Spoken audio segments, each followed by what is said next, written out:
लोकसभा चुनाव को लेकर छत्तीसगढ़ कांग्रेस ने भी प्रचार अभियान तेज कर दिया है। प्रदेश के मुख्यमंत्री भूपेश बघेल ने आज कोंडागांव जिले के श्यामपुर गांव में आम सभा को संबोधित किया। हालांकि इस सभा में बस्तर लोकसभा क्षेत्र के कांग्रेस प्रत्याशी दीपक बैज मौजूद नहीं रहे। इस पर किए गए सवाल को लेकर मुख्यमंत्री ने कहा कि हर सभा में प्रत्याशी का पहुंचना जरूरी है। सभा को संबोधित करते हुए सीएम ने बीते 3 महीनों के दौरान किए गए सरकार के कामों की जानकारी दी। कर्ज माफी, धान के समर्थन मूल्य से लेकर किसानों की जमीन वापसी को उन्होंने प्रदेश के लिए उपलब्धि बताया। साथ ही उन्होंने गरीबों के लिए राहुल गांधी की ओर से 72,000 रुपए न्यूनतम आय देने की घोषणा के बारे में भी बताया। छत्तीसगढ़ के मुख्यमंत्री भूपेश बघेल ने पूर्व मुख्यमंत्री रमन सिंह और उनके दामाद पुनीत गुप्ता पर जमकर निशाना साधा। उन्होंने कहा कि ससुर मुख्यमंत्री और डॉक्टर दामाद ने मिलकर छत्तीसगढ़ को लूटा और अब उनके दामाद गिरफ्तारी के डर से भागे भागे फिर रहे। धमतरी जिले के कुरूद विकासखंड में कांग्रेस के विधानसभा स्तरीय कार्यकर्ता सम्मेलन के दौरान सीएम भूपेश बघेल नाराज हो गए और नारेबाजी कर रहे कुछ कांग्रेसियों पर भड़कते हुए उन्हें अनुशासन में रहने की हिदायत दे डाली। सम्मेलन में कुरूद से विधायक लक्ष्मीकांत साहू कार्यकर्ताओं को संबोधित करते हुए मंच पर ही बिफर पड़े।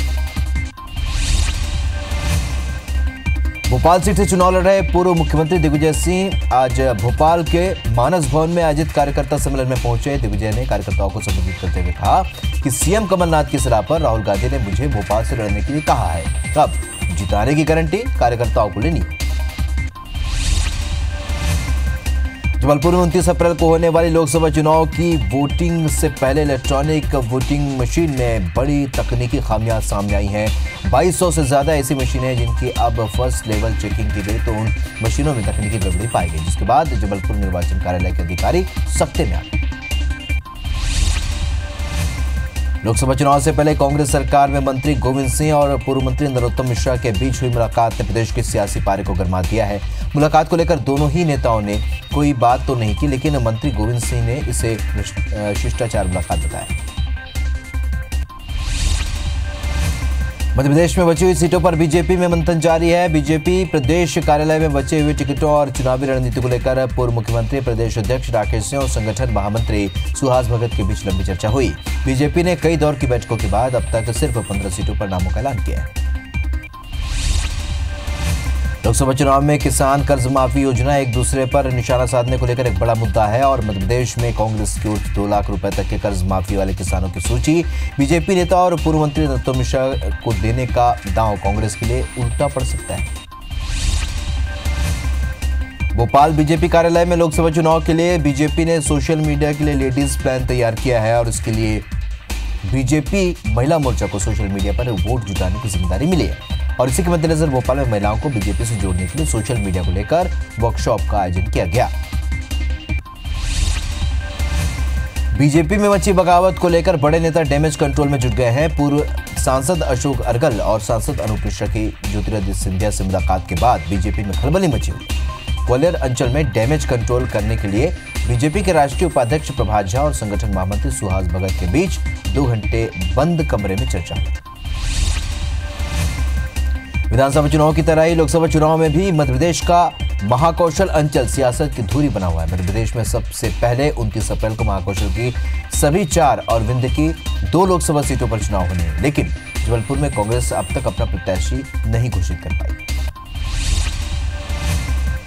भोपाल में 12 मई को होने वाले चुनाव की तैयारियों को लेकर कलेक्टर सुदामा खाड़े और डीआईजी इरशाद ने प्रेस कॉन्फ्रेंस कर बताया कि भोपाल में 2253 मतदान केंद्र बनाए गए हैं, जिसमें से 300 से ज्यादा क्रिटिकल मतदान केंद्र चिन्हित किए गए हैं और इस बार 21 लाख मतदाता चुनाव में वोट डालेंगे।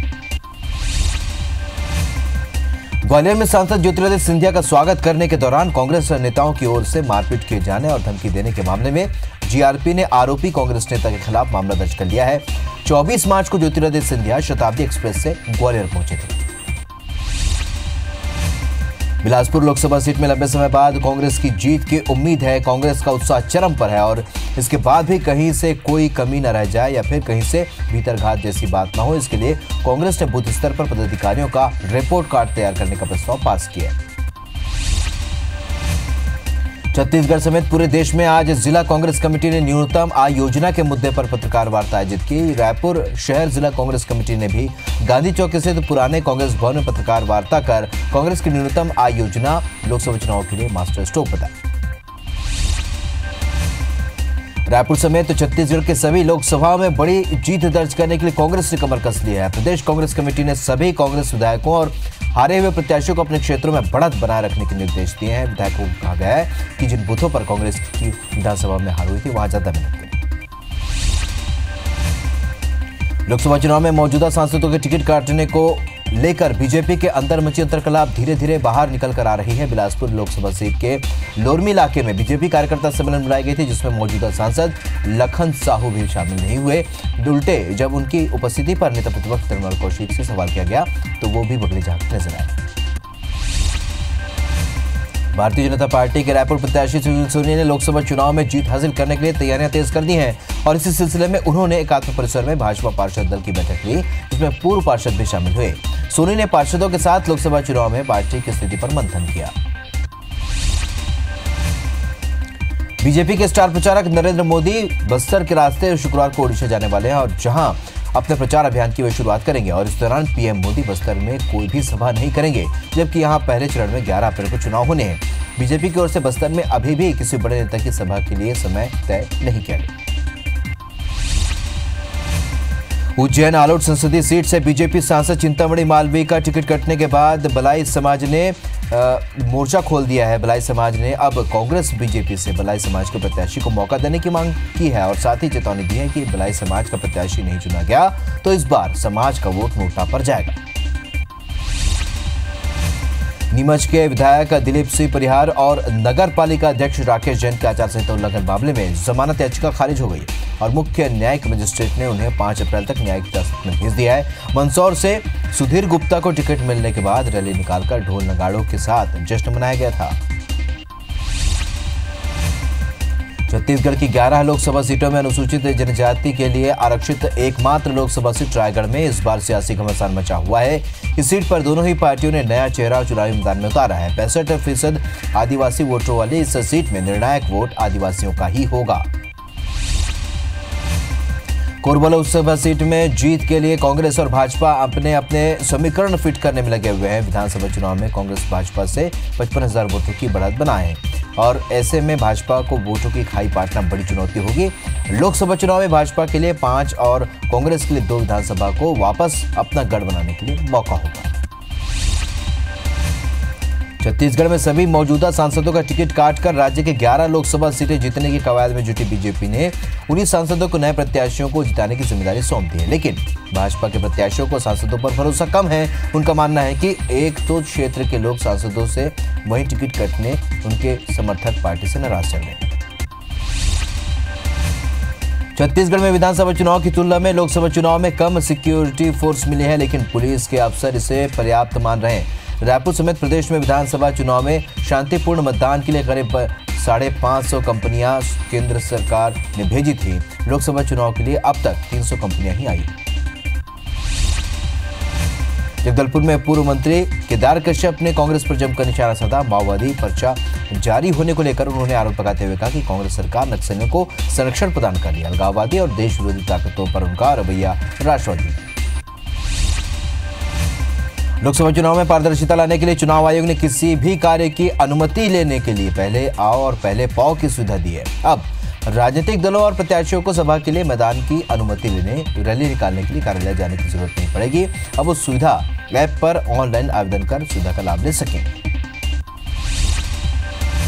खरगोन बड़वानी लोकसभा में कार्यकर्ताओं को उत्साहित करने के लिए बीजेपी ने होली मिलन समारोह के साथ संसदीय सम्मेलन आयोजित किया और सम्मेलन में भाजपा सांसद सुभाष पटेल, गजेंद्र सिंह पटेल और पूर्व मंत्री अंतर सिंह आर्य शामिल हुए और कार्यकर्ताओं को संबोधित कर भाजपा को जिताने का संकल्प दिलाया। बीजापुर विधानसभा में आज बीजेपी ने कार्यकर्ताओं के लिए सम्मेलन का आयोजन किया, जिसमें हजारों भाजपा कार्यकर्ताओं ने हिस्सा लिया। सम्मेलन में प्रत्याशी बैदूराम कश्यप ने कार्यकर्ताओं को चुनाव जिताने का संकल्प दिलवाया। वहीं चुनावी सभा के दौरान बीजापुर और कुटरू मंडल के मंडल अध्यक्ष को बदला गया। जांजगीर चांपा के जयजयपुर में भाजपा ने विधानसभा स्तरीय कार्यकर्ता सम्मेलन का आयोजन किया। सम्मेलन में प्रत्याशी गुहाराम अजगले, सांसद कमला पाटले, गौरी शंकर अग्रवाल शामिल हुए और सम्मेलन में गुहाराम अजगले बीजेपी के कामकाज को लेकर जनता के बीच जा रहे हैं। लोकसभा चुनाव से पहले कांग्रेस का मास्टर स्ट्रोक बताई जा रही न्याय यानी न्यूनतम आय योजना की बारीकियों को समझाने के लिए जबलपुर में भी कांग्रेस मीडिया से मुखातिब हुई। जबलपुर पहुंचे कांग्रेस प्रवक्ता मृणाल पंत ने दावा किया कि गरीबों को सालाना 72,000 रुपए देने की न्याय योजना देश से गरीबी का दंश मिटाकर रहेगी। मुरैना में बीजेपी के पूर्व विधायक सूबेदार सिंह पर आचार संहिता उल्लंघन का मामला दर्ज किया गया है। सूबेदार सिंह पर मंगलवार को जौरा में केंद्रीय मंत्री नरेंद्र सिंह तोमर की जनसभा में बिना परमिशन के होर्डिंग और बैनर लगाने का आरोप है। वहीं जिला अस्पताल के ठेकेदार पर भी पार्किंग ठेके की पर्ची में भाजपा के चुनाव चिन्ह का उपयोग करने के चलते मामला दर्ज किया गया है। रायपुर के डेकियस अस्पताल में 50 करोड़ के फर्जीवाड़े के आरोपों से घिरे डॉक्टर पुनीत गुप्ता की मुश्किलें बढ़ती जा रही हैं और उन पर गिरफ्तारी की तलवार चल रही है। और कल पुलिस ने बयान दर्ज कराने के लिए 20 दिनों का वक्त मांगने वाले आवेदन खारिज होने के बाद आज पुलिस ने गुप्ता के जीबीजी किडनी केयर अस्पताल में दबिश दी। रायगढ़ जिले के खरसिया में युवती के साथ छेड़छाड़ और हत्या के प्रयास के मामले ने राजनीतिक रंग ले लिया है। मामले में पीड़ित युवती जहां रायपुर के एक निजी अस्पताल में जिंदगी के लिए संघर्ष कर रही है, तो वहीं इस मामले में भाजपा ने राज्य सरकार को आड़े हाथों लिया है। ग्वालियर बीजेपी ने संभागीय दफ्तर का 4,90,000 रुपए का बिजली का बिल भर दिया है, जिसमें बीजेपी का संभागीय दफ्तर चल रहा था। रेसकोर्स रोड के पास मुरैना सांसद अनूप मिश्रा के नाम से अलॉट था और बिजली का कनेक्शन भी उन्हीं के नाम पर दिया गया था, लेकिन इस बंगले में भाजपा का संभागीय मुख्यालय संचालित किया जा रहा था। ग्वालियर चंबल संभाग के सबसे बड़े जय आरोग्य अस्पताल समूह में एमआरआई जांच में बड़ा फर्जीवाड़ा सामने आया, जहां कमीशन के लिए दीनदयाल और बीपीएल मरीजों के इलाज के लिए मिले करोड़ों रुपए के बजट को ठिकाने लगाया जा रहा है। इन मरीजों को बिना टेंडर किए इनकी एमआरआई प्राइवेट सेंटर पर कराई जा रही है। रायपुर के कारोबारियों, उद्योगपतियों समेत बिल्डरों में जीएसटी और आयकर विभाग के नोटिस से हड़कंप मचा हुआ है। असल में राज्य और केंद्रीय जीएसटी को राज्य से करोड़ों की वसूली बकाया और इसके कारण विभाग ने 250 बड़े बिल्डरों, उद्योगपतियों और कारोबारियों समेत 4500 लोगों को नोटिस भेजकर 4 दिनों में जीएसटी, टीडीएस और आयकर जमा करने के लिए कहा है। बालोद के गुरूर ब्लॉक के सालेह भाटा प्राथमिक स्कूल के 2 शिक्षकों पर बीएड की फर्जी डिग्री लगाकर नौकरी पाने का आरोप लगा है। इसके बाद शिक्षा विभाग ने दोनों शिक्षकों के खिलाफ जांच शुरू करते हुए कारण बताओ नोटिस जारी कर दिया। जगदलपुर में 7 साल की मासूम के साथ अनाचार के मामले में पुलिस ने आरोपी को 1 हफ्ते बाद गिरफ्तार कर लिया। रजत नाम के आरोपी को पुलिस ने उड़ीसा से उसके रिश्तेदार के घर पर दबिश देकर गिरफ्तार किया। सप्ताह भर से शहर के लोग इस घटना के बाद से नाराज थे और आरोपी की गिरफ्तारी के लिए पुलिस को अल्टीमेटम भी दे रखा था। कवर्धा के सहसपुर लोहारा थाना पुलिस ने एक शिक्षक को नाबालिग छात्रा से छेड़छाड़ के आरोप में गिरफ्तार कर रिमांड पर भेज दिया है। आरोपी शिक्षक के खिलाफ पास्को एक्ट और आईपीसी की विभिन्न धाराओं के तहत कार्रवाई की गई। दरअसल इनमिकसा शासकीय प्राथमिक शाला के शिक्षक ब्रिजकिशोर झारिया ने कॉपी जांचने के बहाने 4वीं कक्षा की छात्रा के साथ छेड़छाड़ किया। तखतपुर में लॉटरी के नाम पर ठगी करने वाले धर्मेंद्र कुशवाहा को पुलिस ने गिरफ्तार कर लिया है। पुलिस ने धर्मेंद्र की प्रेमिका पूजा कुशवाहा को पहले ही गिरफ्तार कर लिया था। दोनों ग्रामीणों को ठगी का शिकार बनाते थे। रीवा के मुख्तियारगंज में लोकायुक्त की 12 सदस्यों की टीम ने पटवारी को 2500 रुपए की रिश्वत लेते रंगे हाथों गिरफ्तार किया है। पटवारी सुरेश मिश्रा ने प्लॉट के नामांतरण और ऋण पुस्तिका बनाने में एक एवज में फरियादी से रिश्वत मांगी थी। फिलहाल लोकायुक्त की टीम मामला दर्ज कर जांच में जुट गई। जबलपुर में पुलिस ने डकैती की योजना बनाते 4 शातिर आरोपियों को गिरफ्तार किया। वहीं एक आरोपी मौके से फरार हो गया। आरोपी पेट्रोल पंप पर डकैती की योजना बना रहे थे। पुलिस ने आरोपियों के पास से 3 देसी पिस्टल, 2 कट्टे सहित 5 जिंदा कारतूस बरामद किए हैं। फिलहाल पुलिस फरार आरोपी की तलाश में जुट गई है।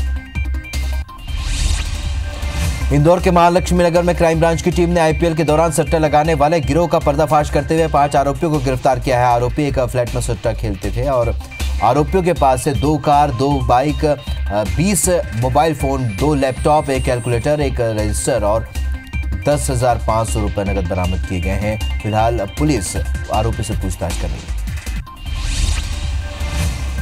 रीवा में बदमाशों ने दिन दहाड़े एक चश्मे की दुकान में घुसकर दुकान संचालक के साथ जमकर मारपीट की। साथ ही दुकान में रखे सामान को भी तोड़फोड़ दिया। मारपीट की पूरी घटना सीसीटीवी कैमरे में कैद हो गई। फिलहाल पुलिस फुटेज के आधार पर आरोपी की तलाश में जुट गई। खरगोन में जिला निर्वाचन कार्यालय की ओर से गठित एफएसटी दल ने चेकिंग के दौरान वाहन से 5,59,500 रुपए बरामद किए हैं। वाहन चालक एफएसटी की टीम को रुपयों के बारे में कोई भी दस्तावेज नहीं दिखा सका, जिसके चलते एफएसटी ने जब्त राशि को जिला कोषालय में जमा कराया है। टीम वाहन चालक से पूछताछ में जुट गई। ग्वालियर में क्राइम ब्रांच पुलिस ने आईपीएल मैच में सट्टा लगा रहे 4 लोगों को अलग अलग जगह से गिरफ्तार किया। पुलिस ने गोविंदपुरी से 2 लोगों को गिरफ्तार करते हुए 15,000 नगद, मोबाइल और एटीएम जब्त किया है। वहीं दूसरी ओर जनकपुरी से 2 आरोपियों को गिरफ्तार करते हुए 6,000 नगद और मोबाइल बरामद किए। जांजगीर चांपा के गोबरा नवापारा गांव में व्यापारी की आंख में मिर्च पाउडर डालकर 73,000 की लूट की गई। व्यापारी रिकवरी के लिए गया हुआ था और उसी दौरान अचानक आक्रोश युवकों ने घटना को अंजाम दिया और मौके से फरार हो गए। फिलहाल पुलिस मामला दर्ज कर आरोपी की तलाश में जुट गई है। जांजगीर चांपा के पामगढ़ में सरकारी कर्मचारी बनकर ठगी करने वाले गिरोह के 7 सदस्यों को पुलिस ने गिरफ्तार किया है। एक आरोपी अभी भी फरार है। आरोपी ने महिला को पीएम आवास योजना के तहत फोटो खींचने का झांसा देकर उनके सोने चांदी के जेवरों को चोरी कर दिया था। फिलहाल पुलिस फरार आरोपी की तलाश में जुट गई। जांजगीर चांपा के शिवरेंद्र बिलासपुर मार्ग पर तेज रफ्तार एक कार अनियंत्रित होकर पलट गई। हादसे में एक युवक की मौके पर ही मौत हो गई, जबकि 4 लोग घायल हो गए। सभी घायलों को जिला अस्पताल में भर्ती कराया गया। वहीं पुलिस मामला दर्ज कर जांच में जुट गई। किरंदुल के बचेली में महिला स्व सहायता समूह के एक सदस्य ने मुख्य नगर पालिका अधिकारी पीआर कोराम पर छेड़छाड़ का आरोप लगाया। महिला का कहना है कि पूर्व सीएमओ ने महिला को घर पर काम करने के लिए बुलाया और उसी दौरान महिला के साथ में छेड़छाड़ की। महिला समूह के सदस्यों ने पुलिस में मामला दर्ज करवाते हुए कार्रवाई की मांग की है। रांची में नाबालिग स्कूली छात्रा को आत्महत्या के लिए प्रेरित करने वाले नाबालिग आरोपी को पुलिस ने गिरफ्तार कर बाल संप्रेक्षण गृह भेज दिया है। आरोपी छात्रा को किसी से प्रेम संबंध होने का ताना मारता करता था, जिससे परेशान होकर छात्रा ने फांसी लगाकर खुदकुशी कर ली थी और सुसाइड नोट में प्रताड़ना का जिक्र किया था। राजनांदगांव में निर्वाचन आयोग के निर्देशों का पालन करते हुए वाहनों की चेकिंग जारी है और इसी दौरान पुलिस ने एक गाड़ी से 9,84,500 रुपए नगद बरामद किए। गाड़ी खैरागढ़ से राजनांदगांव आ रही थी और जिसे पुलिस ने नाकेबंदी कर जब्त किया। फिलहाल पुलिस मामला दर्ज कर जांच में जुट गई। मंडला के कान्हा नेशनल पार्क से लगे झांगुल गांव में एक टाइगर ने एक युवक पर हमला कर दिया। हमले में युवक गंभीर रूप से घायल हो गया, जिसे बमनी प्राथमिक स्वास्थ्य केंद्र में भर्ती कराया गया है। बताया जा रहा है कि युवक अपने मवेशियों की तलाश में जंगल में गया हुआ था, जहां उस पर टाइगर ने युवक पर हमला कर दिया। पन्ना के जरुआपुर गांव से रेस्क्यू कर पकड़ा गया तेंदुआ की इलाज के दौरान मौत हो गई, जिसकी पोस्टमार्टम के बाद अंतिम संस्कार कर दिया गया। 2 दिन पहले शिकार के चक्कर में एक तेंदुआ जरुआपुर गांव के एक मकान में घुस गया था, जिसके बाद वन विभाग की टीम ने बेहोश कर तेंदुए को पकड़ा और इलाज के लिए पन्ना के स्मृति वन में रखा था। भाटापारा में 5 महाविद्यालय की छात्राओं ने फव्वारा चौक के पास एकत्रित होकर गाजे बाजे के साथ रैली निकाली और लोगों को मतदान करने का संदेश दिया। रैली में GNAPG महाविद्यालय, दाऊ कल्याण सिंह कृषि महाविद्यालय, पॉलिटेक्निक महाविद्यालय, गोविंद सारंग विधि महाविद्यालय, कमलाकांत शुक्ला महाविद्यालय की छात्राएं शामिल हैं। राजधानी रायपुर के शदाड़ी दरबार तीर्थ में आज राजा राम साहिब की 59वीं बरसी महोत्सव के दूसरे दिन मेडिकल कैंप का आयोजन किया गया, जहां बड़ी संख्या में श्रद्धालुओं ने अपनी आंखों की जांच करवाई और इस दौरान आंखों की जांच के बाद निःशुल्क चश्मे का वितरण भी किया गया।